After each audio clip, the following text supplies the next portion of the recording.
Hey, everybody. Welcome back to the Gig App podcast by Para.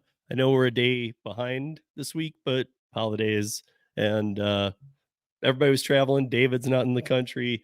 Our guest is also not in his home city. So we're just accommodating. This week, David and I are joined by, and I had him on the Rideshare Rodeo a couple years back. So I forgot to ask you backstage. So I hope I get his last name right. But Doug, and it's Feigelson. Feigelson. I knew it was one or the other, and I was like, okay. I kept thinking Fieg. So I was like, okay, it's got to be. But I kind of No knew. worries. Damn it! There's a 50-50 chance I got it wrong. So, Doug, I mean, to those that don't know, yeah, if you guys want to know, like I interviewed Doug for Rideshare Rodeo podcast on February 16th of 2021.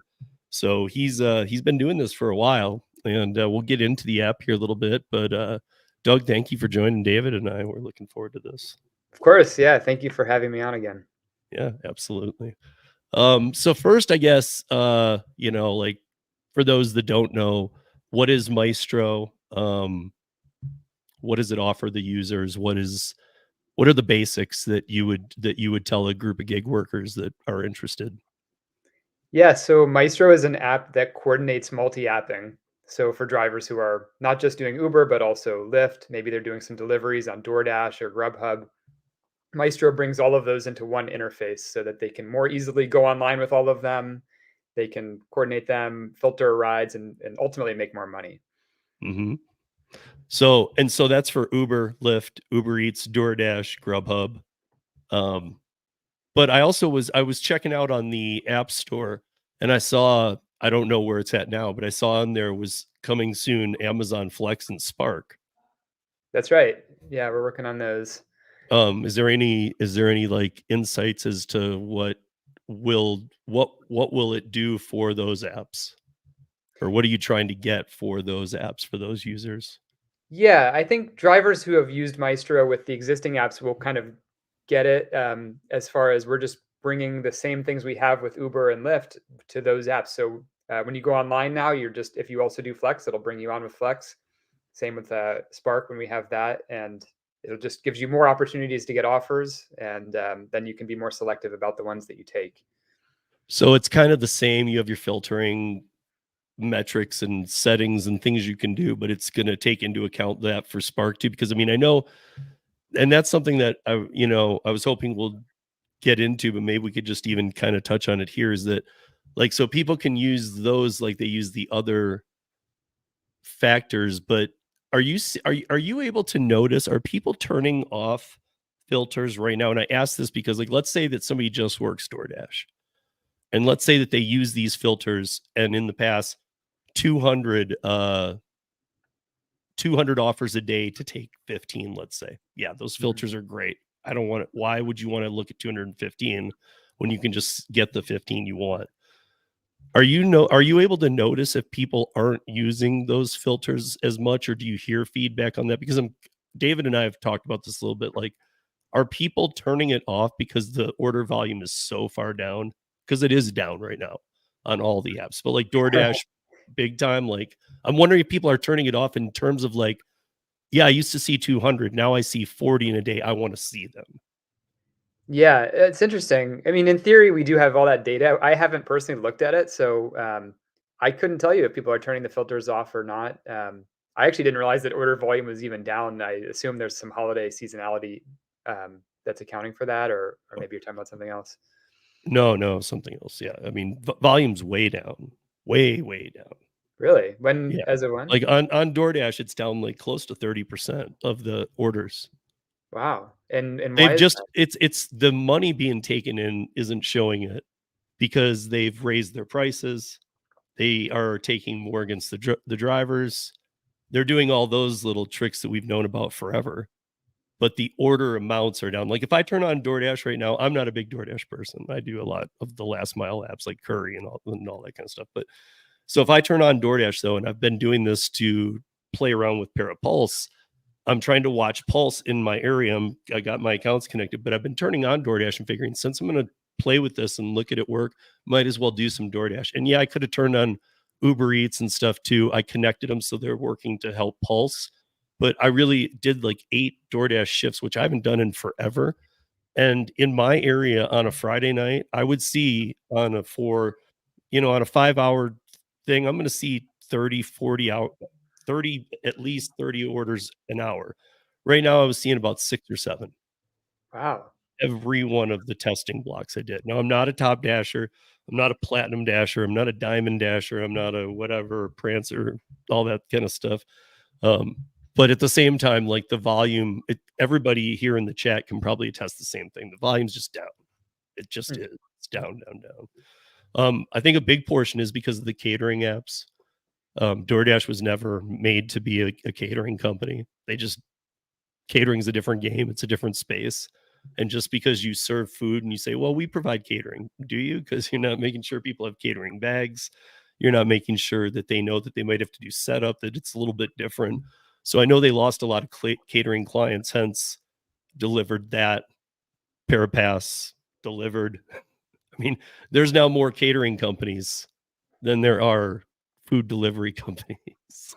So. Got it. So is that something, that decline that's just happened over time as they've lost, was, their catering business, was that such a big portion that it could account for a 30% drop in No, no, DoorDash? no. I mean, it's not just DoorDash. It's across the board. I mean, all the apps are down a little bit. I mean, look, I think it's just look at the situation. I mean, inflation's super high. It's debatable if we're in a recession.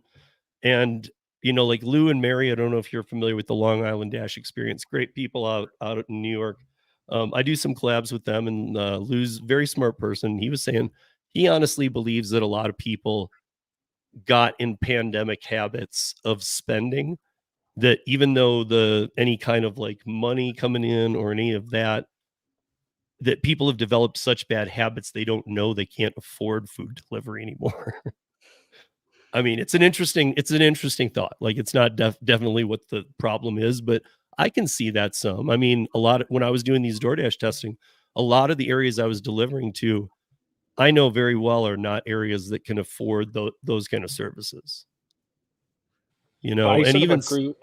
yeah, But I think sort of what Doug, I agree with you, is I don't think it's all catering. I think it's just general. I'm the same thing. I don't think we've come through the data, but it's something anecdotally we've just heard from a lot of different people. Probably Steve, I don't know, remember when, but starting 4 months ago, 3-4 months ago, something like that. It seemed like a yeah. decline I was in gonna people say it who was were about the hardcore time. dashers, probably. Yeah, I was gonna say it was about the time people start saying, "Oh, summer slowdown," and that's when I would always say, "Yeah, for some people, summer market is where they make all their money." So you can't say summer slowdown. You can say things are slow right now in your market, but that balance never happened. When a lot of the people start saying, "Oh, it's the summer slowdown," and then everybody knows it to be, what is it, like late August, early September, everything picks back up really strong as school goes back in session, and it just didn't this year. In fact, it went down from summer levels.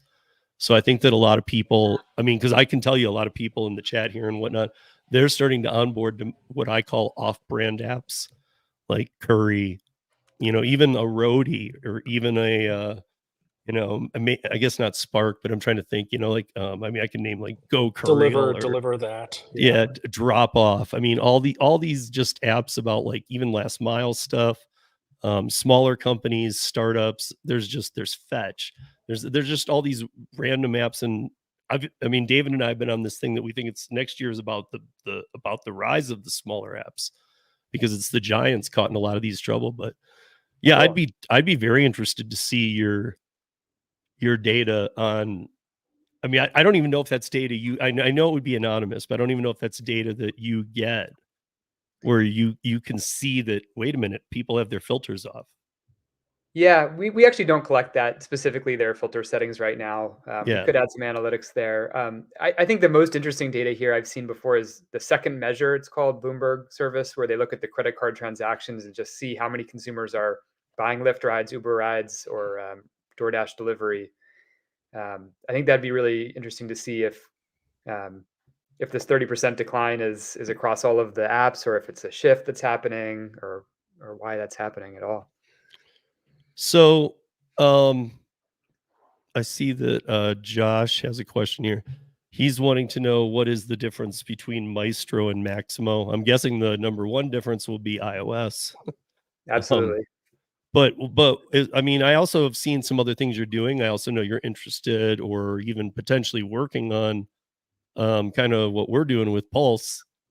So I'm not really sure. Like, I mean, do you want to expand on that a little bit?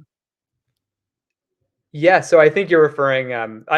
I believe Pulse is like the hotspots showing where para drivers are finding offers right now, and we actually coincidentally recently launched a heat maps, um, where we call it hotspots within Maestro, where you can see just in the past hour where were the rideshare rides in my city, where were the deliveries coming from, which restaurants. So similar idea of again, hopefully helping drivers make like the more. heat maps that they used to have, but that they've almost, well, now they still have them, but they're more like, this is where we want you. So you can't trust these coming. I was talking more about like, other than just iOS though, because I know there's other things on the Maestro app too. Like I know that I mean, I was looking at your in the App Store today, and I saw things like what it's showing on the screen. Is there more than that it's doing than the Maximo app that you want to talk about? Or I really can't speak to Maximo because I haven't used it in years. I tried it a while back, but we provide as much as we can. We we get the offer information, the pickup, the drop off when it's available. We map that and we show the distance to pick up and drop off per hour. We calculate that your dollars per hour and dollars per mile, and then we provide filters against all of these attributes that we have. So yeah. I mean, what else was is cool, Doug? I always liked the fact that go you ahead. guys were very good at sort of toggling on and off apps too. Can you sort of tell the listeners about that? Yeah, that's been a huge challenge for us to do as well as we've done it. And it's a point of pride now where we've really gotten it to sync up well with the Uber app and with the Lyft app. So you have to go online in Maestro, and then all of your apps are online, and offers just start coming in. You don't need to go into them to turn them on or off. And of course, when you accept a ride through Maestro, we'll toggle them off temporarily so that you don't get double booked. Mm-hmm. How does that work? And for then like when DoorDash? you're Do you done, sort of it pause toggles the back dash? on. Yeah. Do you pause the dash, or how does that work? With DoorDash, we do pause the dash, and that does lead to an issue where there's a limited timer on that pause. And of course, all you need to do is quickly unpause and repause. So that's what we tell drivers to do when they're on a longer ride while they're paused on dash. So we might automate that at some point, but lots of optimizations to do. Yeah. So to that gig life, what I would say is there are more differences. I mean, we're familiar with the Maximo app very well too, but just what I would say is go to the App Store, check it out. One of the biggest things is that it is iOS, and that's, I mean, I know that's huge to a lot of people because they use iOS, so that becomes kind of a big deal. But I do see that. What is the pricing? Do you have different levels of pricing on this? Because I see somebody putting in a price in here, and I'm curious. Yeah, so we have different prices on the different platforms. On iOS, we're $18 a month, and on Android, we're at $5 a month. And that's mostly because on iOS, it works much better. Frankly, we've spent more time getting it fine-tuned there. Android, we still have some bugs to work out. So To be honest, I got to tell you, I'm just going to be honest. I hear this from all the companies, even the companies I work with, like Curry. I'm very tight with their team all the way through to engineering, and even they admittedly say iOS just works better. It always will. And they, even if they say the same kind of answers as you, where they're like, yeah, we need some work on the Android side. They know that it's just they can only make it do so much. I say iOS works better, but to do what Doug is doing is hard. We deal with iOS also, and there's a reason I guess not a lot of other apps are able to provide it on iOS. I think it's great that it works better, but I guess sort of kudos to Doug and team because it's not easy to do. Yeah, I guess that's what I'm say. saying is like I feel like with I mean David, and I mean I know this from you, like it's tough to submit something through iOS. I can tell you guys that back in my early days of rideshare, like even when Marissa was doing it too, like we got these like tablets that were like before Octopus existed, before there were Octopus tablets in rideshare, same type of deal, but the guy had his app up on, and he gave us these things just met us in the airport staging lot and gave us these tablets, and he said, download this app. And there were only like 5 reviews, and it was like a half a star review. So everybody had like given it 0 or however you go under 1. I don't know. It was like the worst reviews. And the thing never worked, but it was only working off Android, these tablets. And so I guess I'm not exactly sure, but I guess on the Android side, I don't even know if there's a barrier to make sure the app is working. Like in the Google Play Store, I think you can just upload something that doesn't work. Yeah, I think they're a lot more permissive, for better or for worse. Easier to get stuff in, but then there's also a lot of junk that gets through there. Yeah, I mean, yeah, I want to sort of I just piggyback on something you were saying earlier, Steve, which is sort of 2024 being the year of the, people. I think the one thing we've seen in the slowdown is people move more towards multi-apping, right? I think that's something we've noticed is people are picking up the catering apps. People are picking up other apps, like more so, COVID forced that shift to multi-apping, but I feel this recent slowdown has caused more people to multi-app more and explore new things. And I guess that's probably a good thing with sort of, for apps that help people multi-app. And I guess with that, it's sort of a bit of a winding way to ask you, Doug, just sort of like, what do you see Maestro doing in the coming year? And also just like, how did you get here? Like, I would love to know your story about like how you got to multi-apping.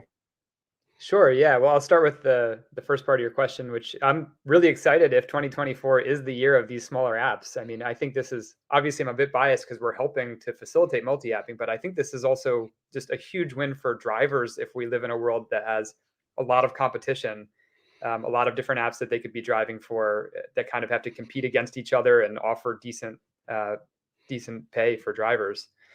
So to the extent that these small apps become meaningful for drivers, we're going to keep adding them and making it really easy for them to not only drive for them, but eventually we would like to help them through the whole process of signing up for these apps and managing them. There's all kinds of maintenance just to keep your insurance updated with every app. So that is a future that I'm really excited about. It's, I think, very good for drivers, and that will be our plan as far as 2024 is adding these additional apps.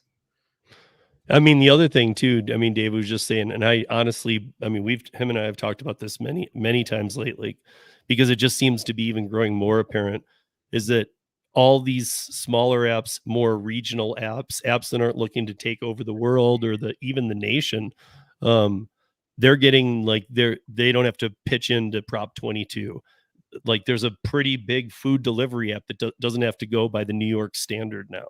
I can't remember their name because they're just in New York City, but it's kind of weird because they're not that far under Uber Eats, DoorDash, and Grubhub, and they're not being held to this.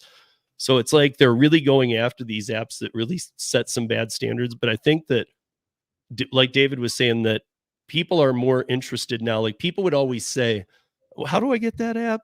Where is it? And maybe they didn't follow up on it. Now I'm getting emails every day about, dude, what other apps can I onboard to? And I'm telling you, like they're not just wanting another one. They're wanting me to list everything. Like, here, try these 15. People are like getting to a point of, okay, I've heard you for a long time about try the other apps. I'm there. What's up? And I think that's huge because I think the other apps are dropping the ball. There's legislation coming. There's problems coming down the roads. And next year is not going to be pretty, I mean, I don't know. I feel like right out of the gate, they're already getting ahead of New York legislation and paying something that doesn't even go into law till February. So obviously what I can say about that is, like I said before, I think I said it last week. Look, guys, they're not doing it out of the kindness of their hearts. There is a reason why they're paying you that amount now and testing the system so that they can do some legal battle before February. I don't even know what it is. I'm just telling you guys, I'm predicting the future here. So, what is this change that's happening in New York coming up? It already happened. So New York now has to pay delivery drivers 50 cents per minute, per active minute. So that's $30 an hour. However, they call it 1786 because they've already also figured in that the best you'll do is a 60% optimization rate on your hour.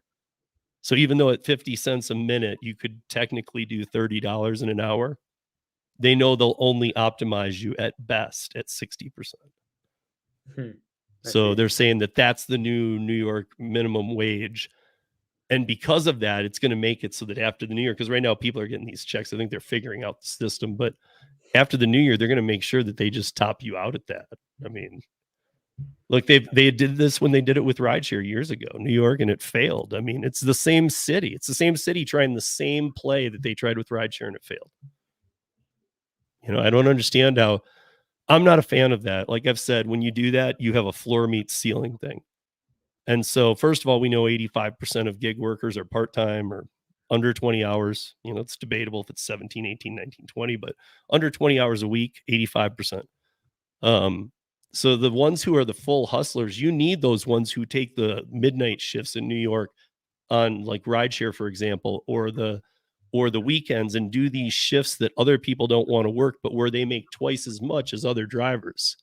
You need those drivers to do those midnight shifts.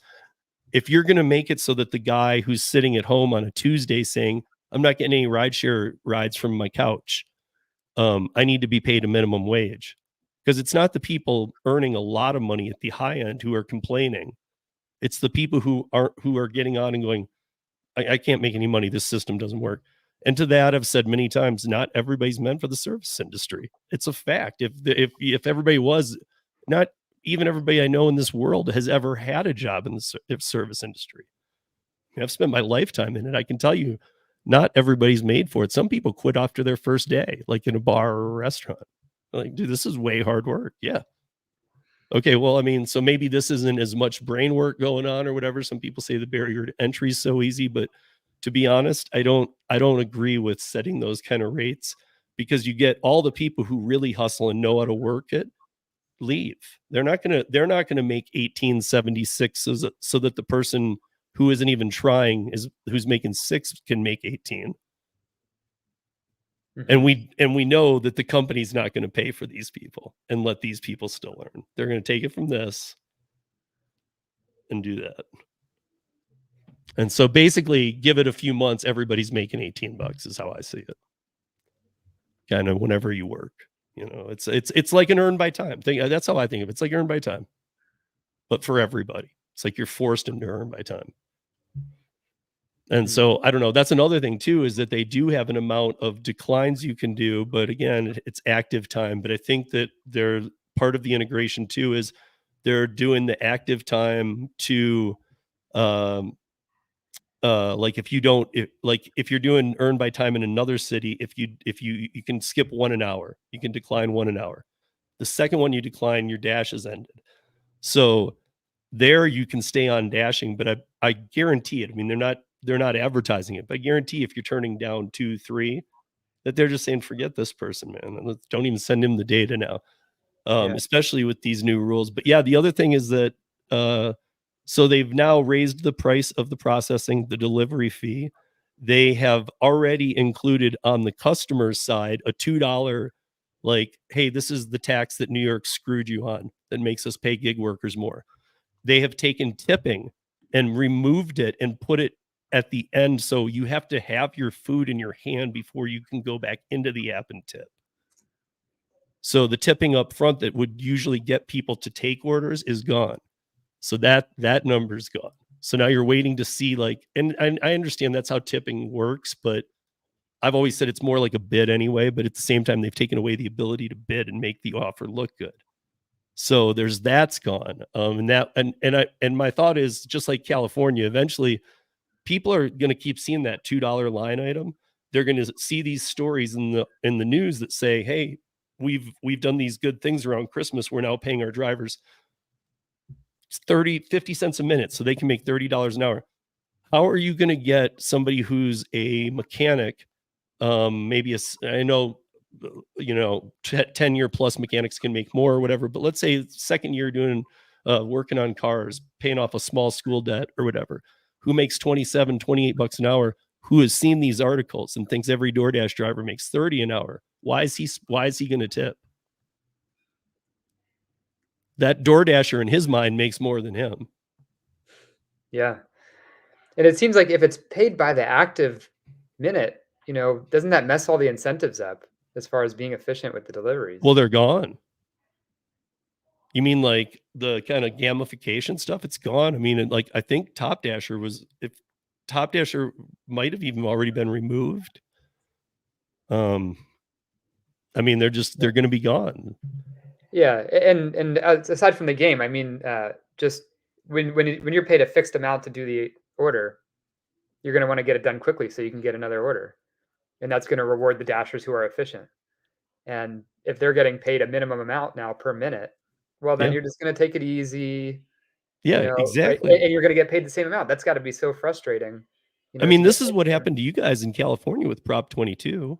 And the thing is Prop 22 was actually figured when AB5 happened to be, okay, well, this is what rideshare drivers will make. Nobody knew the pandemic was coming, because it was end of 2019. It was put into law January 1st, 2020. And it was supposed to balance out rideshare drivers. Rideshare drivers can't even find any money in Prop 22. The only people who benefit are the delivery drivers because they get 120% of minimum wage for wherever in their state they are. So I know California What I think varies is going from to be 16 to 19. And what I think is going to be interesting is me to then start to drive a wedge. Right, this is like super anecdotal, right? But like I took an Uber to the LA airport like a week ago, and I asked sort of my Uber driver like, "Hey, how much are you getting paid?" And he said like, $32, right? Uh,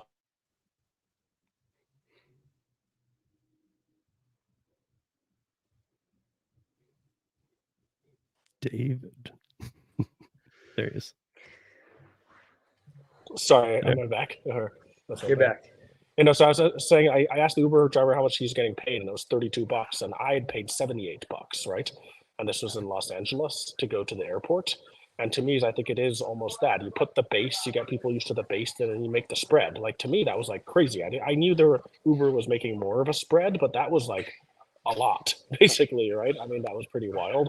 So I feel like that's where pretty things are normal going to go. these days, Yeah. though.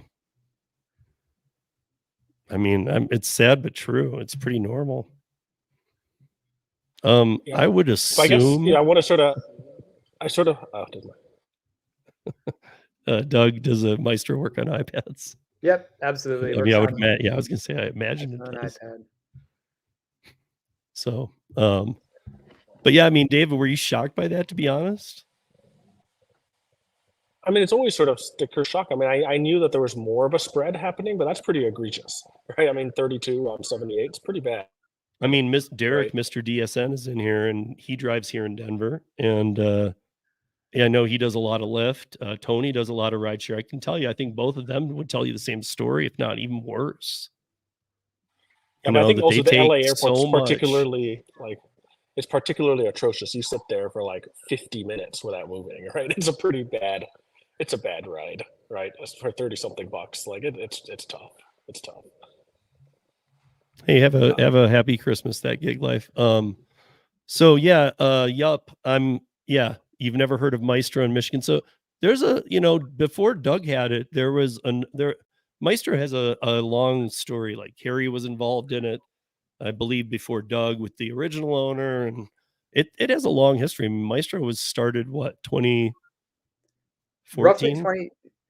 Yeah, around there. I couldn't tell you the exact date, but it was Herb Coakley, who was a driver who had the concept originally, and there were some early folks who prototyped it, and Matt and Dwayne were running it for some time, and then at some point it ran into a lot of issues technically, particularly with Lyft and the integration, which was just based on this Android only approach where it's sort of like a macro controlling the screen, and so it really went from a lot of adoption and people really liking it, but then to breaking and not working at all.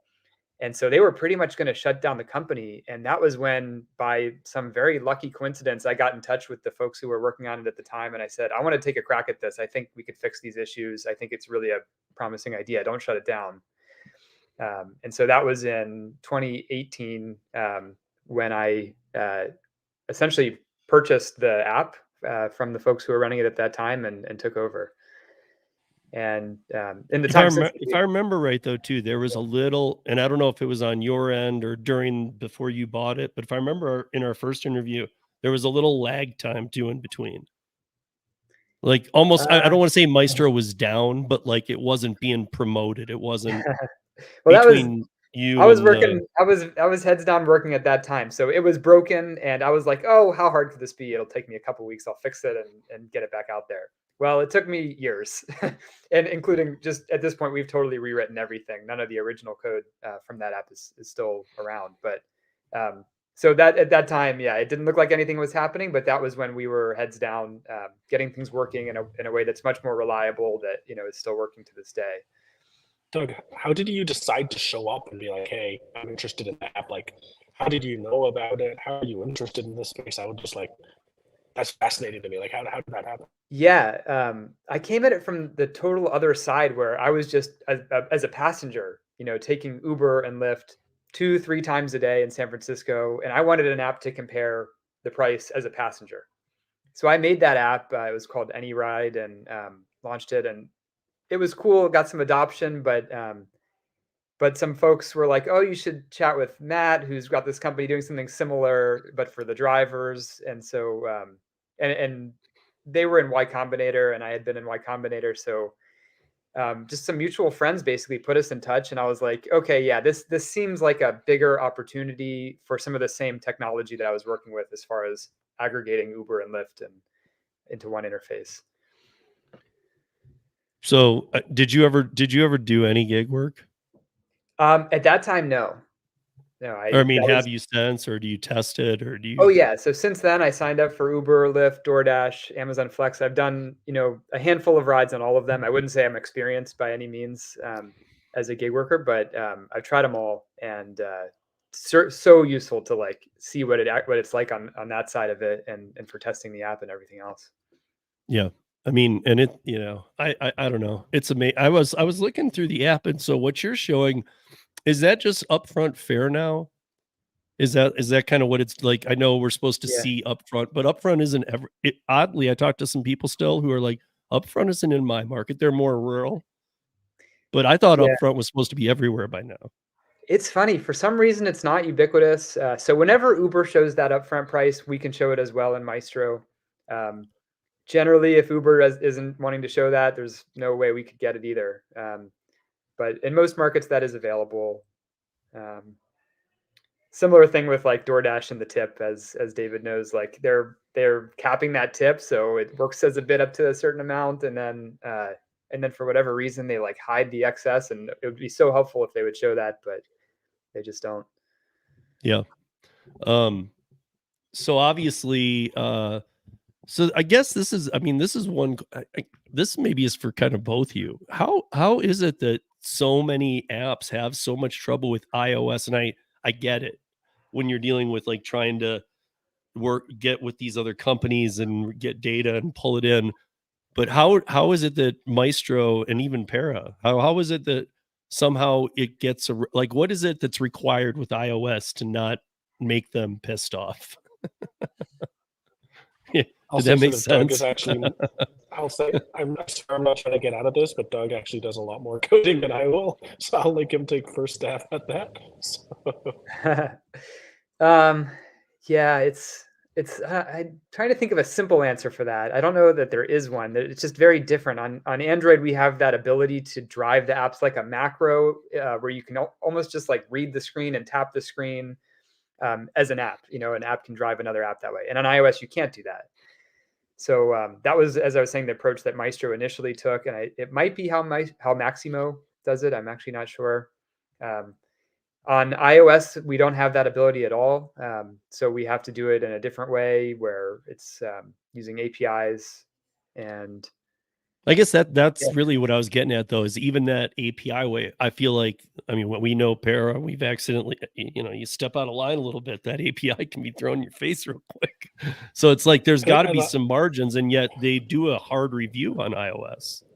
I think, Steve, at a high level, it used to be easier, but I think there's a couple of these functions which you can plug into that basically can say, hey, is this an actual physical iPhone talking to me? Authenticate that this is a real version on a physical hardware version of an iPhone of the app, basically, right? So, and that didn't used to be the case, right? I think Apple probably released that function globally to everybody not that long ago. I think that's what makes things particularly difficult, right? Is basically they're like, before you could say, hey, I am just another version of the DoorDash app, like acting on Steve's behalf. Now they go to us pretending to be the DoorDash app on your behalf. And it's like, are you actually running on a phone? Are you actually real? Are you actually Steve? Right. And I think that's really what makes it harder, basically, I think. Yeah. Yeah. I mean, I would, again, I forgot about the physical. I mean, even everybody says nobody does it on, like, everybody's like, no, I never get it on my DoorDash. And these are the full-time dashers. When I was doing those 8 dashes over the past couple of weeks and checking out Pulse, I got to tell you, I had like 3 or 4 of the take your pictures. And everybody's like, dude, I haven't had one in like a year. Like mine was doing it like every other time. That's interesting. And so I'm going, okay, yeah, how that would throw things off. But I mean, I guess it didn't really. I mean, it kept me on the app. It's just, unless if you're like multi-apping and you're really sitting on one, you might not even know it's asking for it, really. So yeah, I mean, there needs to be I some think at a kind high of level, at a high level, I guess my answer to your question, shit's hard, man. You can see Doug worked on it for years. We worked on it for years. Well, that's what I'm It's just saying. hard, I'm I wondering what guess. makes, because even David, I guess I was kind of getting it. Like I know updates we've done where iOS has kind of said, nope, that ain't happening. And it's not like the whole thing has to go in the trash. There's just some issues that have to be addressed. So I'm Yeah, I mean, wondering what those kind of things are that they're looking for. Like, what do they get? Obviously, I think there's a much bigger push about security on iOS. Much bigger. yeah, I remember, in the early days releasing iOS apps and having just so many headaches with the App Store review process and these very arbitrary decisions to not let apps in. But I mean, we've been fortunate lately that they've been fairly, at first, fast, and then second, when they don't allow something, it's for like reasonable causes that we're able to fix and get it through. The bigger app we've had for sure has been the technical challenges of integrating with Uber and Lyft and the other gig apps, especially when they're not trying to help or encourage that in any way. And they're doing this, what David was talking about, this attribution where they're specifically putting in these, what they would call security, but really it's very user hostile, where it locks them down to where they must use a phone that hasn't been rooted. They must use, the latest version of the app from the store. It's very restrictive with what they're doing now technologically. So it's gotten more difficult. However, they're allowing more. That's how I'm here. Because I mean, like a lot of this stuff, I guess maybe they've just come to the conclusion, oh, a lot of companies want to pull this type of stuff. Maybe we start to allow this, and maybe that just gets fast tracked better. No, I think actually Doug had sent me like a super fascinating article yesterday, actually, that I think actually sort of talks to this, is the sort of like balance of security versus user interoperability. And sort of, Doug, if you wanted to touch on that, I sort of read that right before this podcast, and I thought it was super interesting, actually. Yeah, that is there's a whole saga going down right now with this company Beeper, Eric Mijakovsky and Apple. So he basically made and Beeper made this program that lets you do iMessage on an Android phone. You can have a blue bubble, and this is like a huge thing. Apple doesn't want this because they want their walled garden of only iPhone users getting blue bubbles with each other. And the FTC actually issued a statement about this. And they were saying that they are going to fight companies who claim that these restrictions are there for security, when we really know that those are there to protect their walled garden businesses. So in Apple's case, that's the blue bubble for iMessage. But for the gig apps, that's Uber and Lyft and DoorDash, actually more relevantly than Lyft. Yeah. They're protecting their walled garden and keeping out competition with these attestation mechanisms, and that is what makes it so hard. So it's not Apple that's making it. It's not directly Apple making it hard for us. It's more the gig apps deciding to use these attestation things to really restrict the hardware and the apps that users can use to drive for them. Yeah, I mean, I think Steve, if you think about it, like they're basically saying, hey, by doing this, you stop us from being secure. But that's not true, because I think, apps such as Maestro, all they're doing is sort of mimicking actions that are already able to be done in the app, right? So it's like you're only doing the things Sure. that they've allowed you to already do in that app. But I think it's this idea of like, hey, it's not our interest, we'll claim security, but really we're just trying to make it so that drivers can't multi-app easier, right? But I think this has actually sort of been this, I guess, a classic tension a little bit of like, it's easy to shut down this stuff in the name of security. So actually, I Mhm. do sort of, when Doug sent me that article, I thought it was super interesting, because I never thought the FTC would come out with an opinion on this, basically, I guess, so publicly. It felt like a more of a niche thing, but it's I don't know if cool, you right? remember, I hope, David, this yeah. summer, the FTC was doing weird stuff too, though. We were talking about this. I mean, there were articles out. They were doing some real snooping on these apps specifically too, not just about the independent contractor rule changing, but and that, I mean, that really gets to the heart of a problem too, is that these apps are operating like the wild, wild west, because nobody ever gave them their own classification. We've talked about this. I mean, Doug, I think you and I talked about this 2 years ago. It still hasn't changed. Nobody has said this is, there's traditional gig work like I have, doing production, doing lighting, lasers, sound.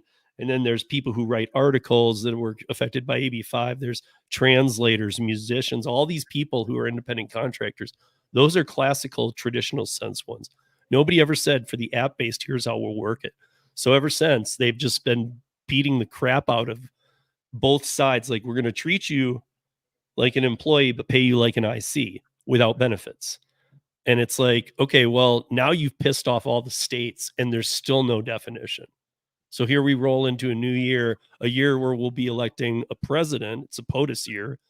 And so the last push by this administration to make everybody unions, obviously PRO-X dead, but they're going to help any state that wants to push against this in the beginning of the year, is how they've made it come across, because they're like, hey, listen, let's get these laws in place now. And so there's a lot of states looking at these laws now, wanting to do things. Like Massachusetts is about to like just pull the rug out from under it, and I mean, yeah, they're just not transparent. I don't know why they never let it define. I don't know why. I guess I know that they'll look. I'm not saying the sky's falling, because the apps will be around. We know, and we know this because the like rideshare, Uber gives free rides to voting, to doctor's visits for seniors, to like if you want to get go to the pharmacy and get your shots. They'll do all these things, all like free rides on New Year's for the drunks. They're so in with the cities, they're not going to be kicked out. But at the same time, the cities are saying, "Listen, we're passing regulations. This is ridiculous." And it's I don't know. I mean, New York's just a little example of what could happen, and what really ends up happening is you're downgrading the service. It's a luxury service. A lot of people don't want to actually say that, but it is. It's all these are luxury services, and they're trying to make them like a bus ride. I mean, eventually, if you keep doing this direction, you're going to only be able to afford people who have the worst cars and, don't, self hygiene's kind of, I can tell you, I've experienced this with rideshare as it is, and it costs more now. And I know the driver gets even less.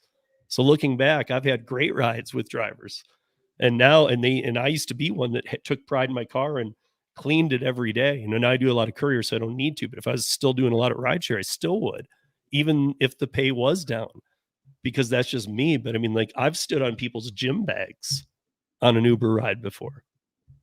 I'm pretty sure that I've been in Ubers where the people live in them. Wow. It's just, I mean, like, you can't take a service like that and make it just trash.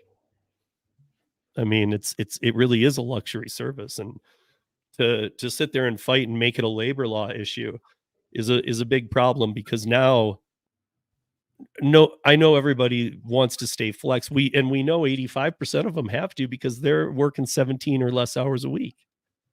So if they don't get to keep flex, they're done. They can't be in that, because that means they have another job. They're not living on 15 hours of DoorDash a week. So they have another job and they do it when they can. If flex goes away, they're done. And so you can't afford to lose 85%. I don't know what's going to happen. This new way, like New York is trying, and now other states want to kind of follow that thing. And it seems like the wrong way to do this. And I feel like it's just because nothing's been put in place. But again, I would say that, like I think that your Flex integration, your Spark integration, I think I don't know if there's a way to do it yet, maybe in the new year, but any of the apps like David and I were talking about, like a Curry, drop off, like deliver that, any of those, and there's so many. I mean, any of those that you could add to the app too would be amazing, because I think more like it was like this little tiny percentage. But when we just had the CEO Doug or Chris Heffernan on, he was saying, I can't remember, it was like 156 cities they're in now. I mean, that's no joke now. And I know there were people in the chat saying, well, listen, I got problems with delivered. Yeah, everybody has problems with every app. That's just a fact, guys. I mean, like, and it's delivered constantly trying to solve it. I think we all learned from the Chris interview that, I mean, that's just a good company. I don't know. That's my opinion. I thought Chris was a great guy. I think what he's doing is great. And I think he's just facing some of the hurdles. I mean, when we had tip transparency at Para, everybody loved us. The day it went away, everybody hated David and I. They wanted to burn our house down. Like, it's like, like all the people that were saying, like, get it back. It's like, man, call DoorDash. They're the ones that are supposed to be showing you this stuff in the first place. So I don't know. I feel like this is going to be a year of a lot of legal battles for them, which I know is no new feat. They're always legal battles, but I feel like there's going to be a lot of legal battles. I feel like they're going to have to dump a lot of money into that. And I already see the other apps picking up as these are not picking back up. I mean, again, you alluded, Doug, to maybe it's just that time of year. I always think of this time of year as jamming. Like right now, I should be able to turn on any app and it's fire. Yeah. In previous years, like now through New Year's or like Thanksgiving through New Year's, I've always had, I could just pick my apps. Okay, I'll run this one.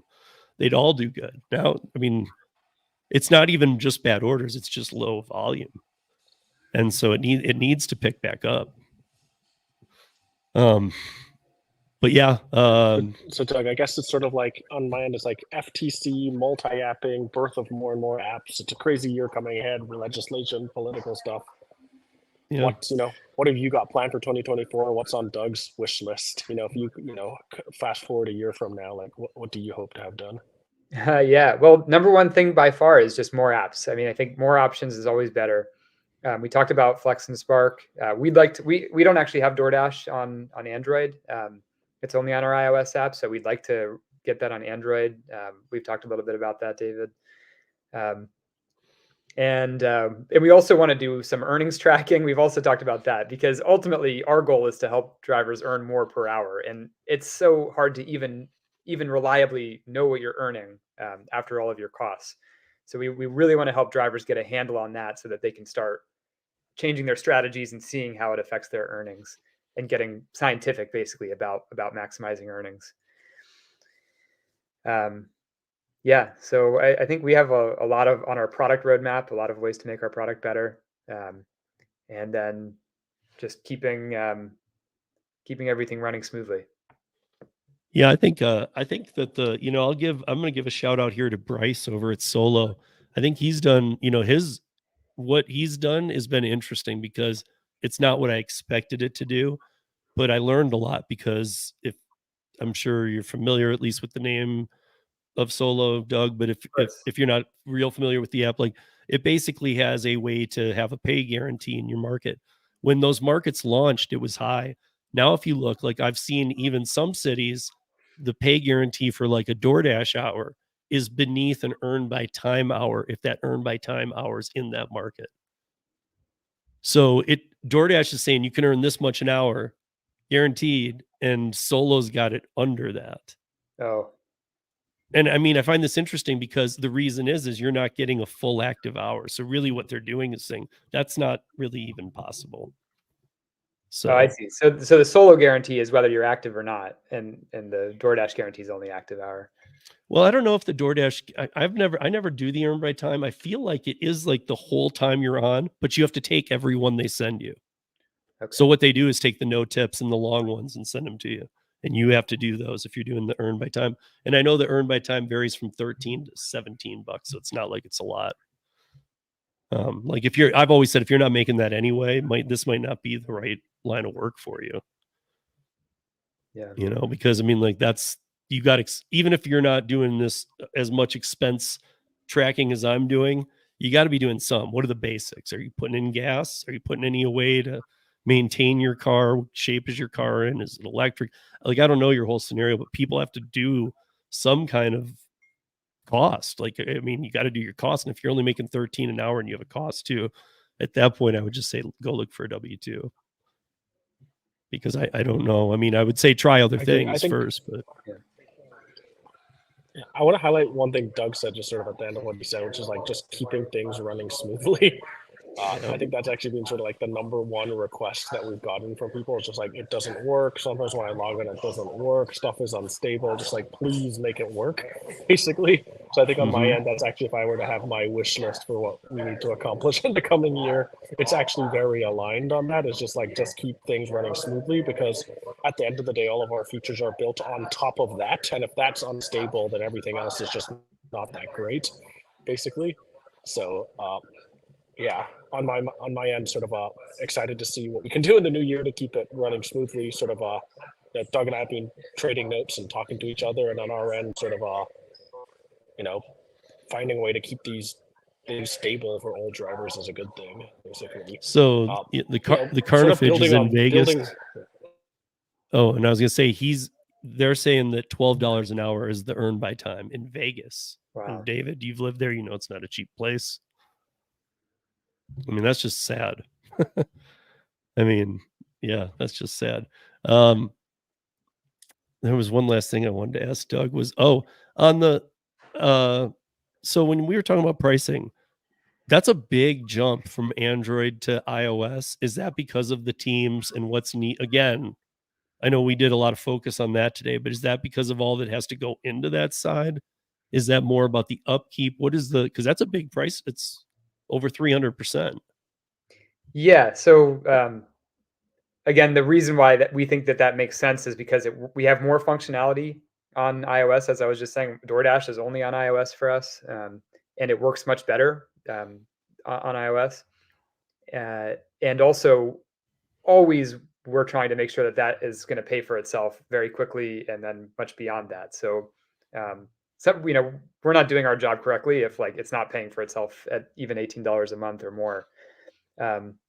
And yeah, where's the money going? Mostly engineering. It is a lot of work to get these things working and smoothly, and then to try to actually move forward and add additional apps and more functionality to it. So that is my main focus is just leading that engineering team and trying to be effective about making a great app for drivers.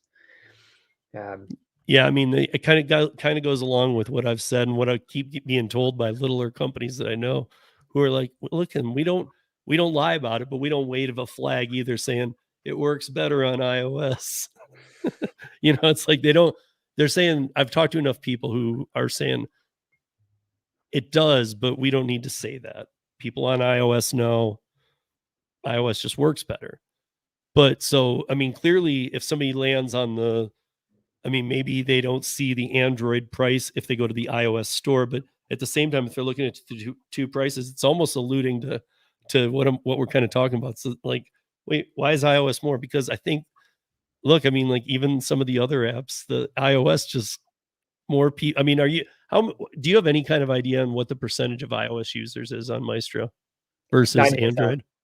Yeah, it's 90% of our users are on iOS. So really the challenge for us is trying to even get Android to where we really feel like it's got all the functions that it needs to have the Maestro name. And so that's why we're really just discounting it now to try to get it out there and working better.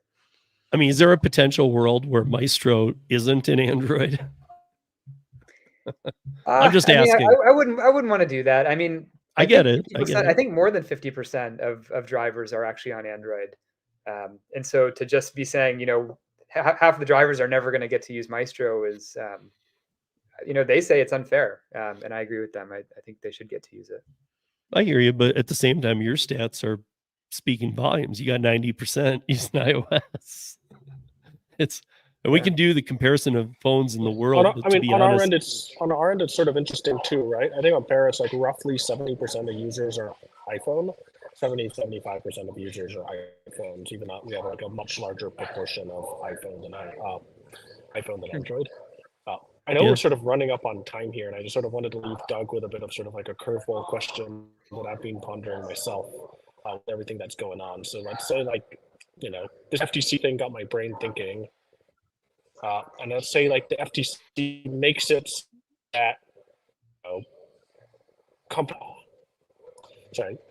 FTC makes it so that companies have, the gig companies have to open up their APIs, and we can build a driver interoperable world. Like,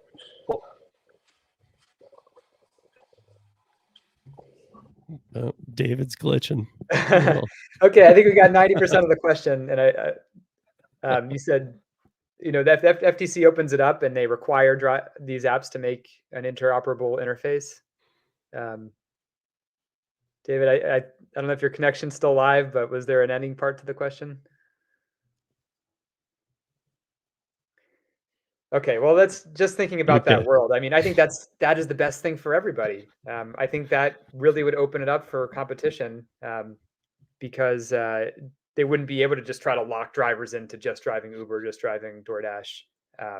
They would have to compete, and then the free market will create more reasonable pay, I think, for drivers in that world, and that makes it much easier for apps like ours to work with them if they're required to interoperate. So I'll walk us out of here in just a second in case David rejoins. But the one thing I will say is we had Moves, and I know Moves is shutting down in the new year, you guys, but we had Moves CEO on just a few weeks back. And he was even saying that I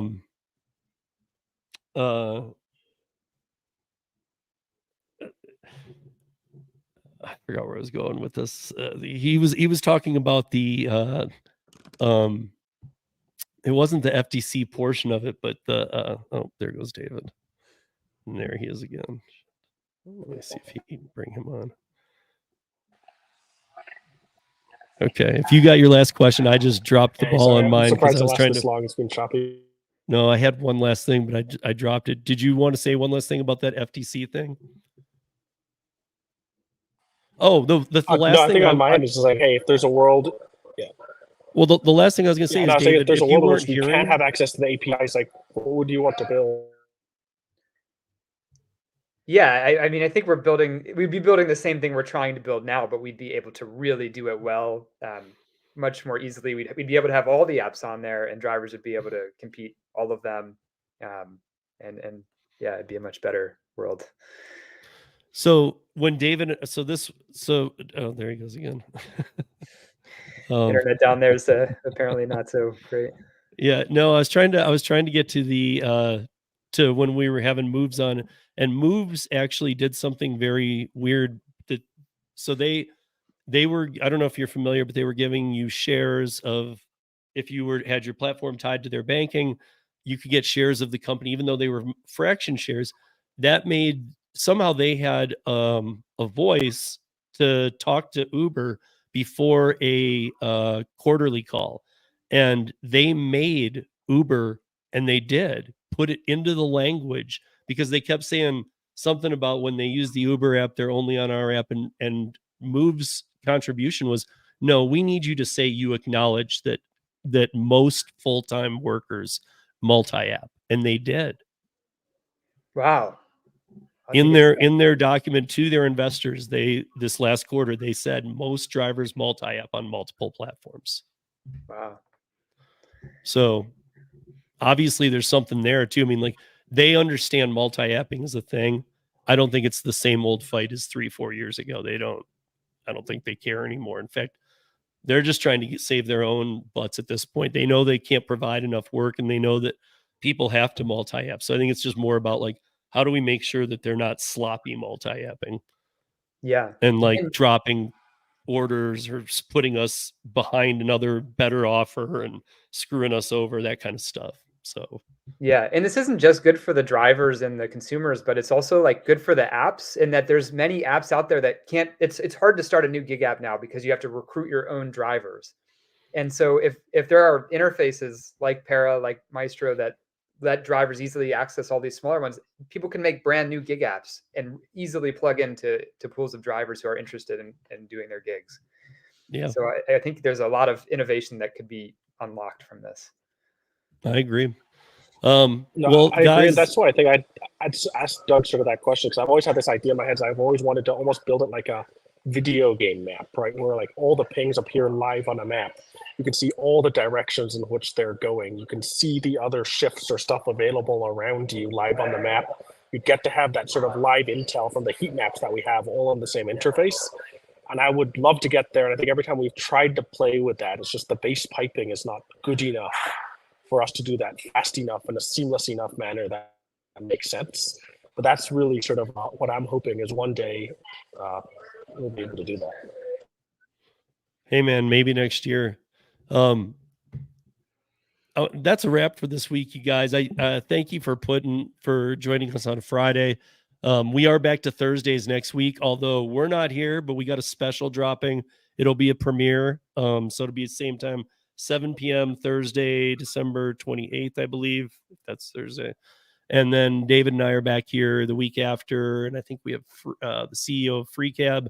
And then we have some other great CEOs coming up as well. We have Curry. We have Gridwise.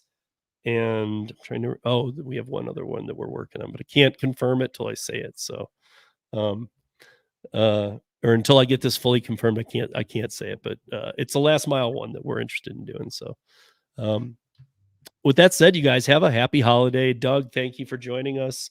Chat, thank you for joining us. People on replay, thank you for watching.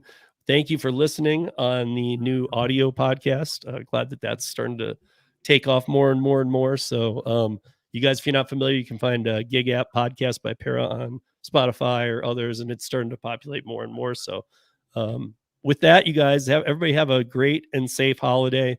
If things are slow, take some downtime. And enjoy life, even if you're strapped. Can't make there be money, So, everybody take care of yourselves, and we'll see you back here next week. Thanks for joining us. Thanks.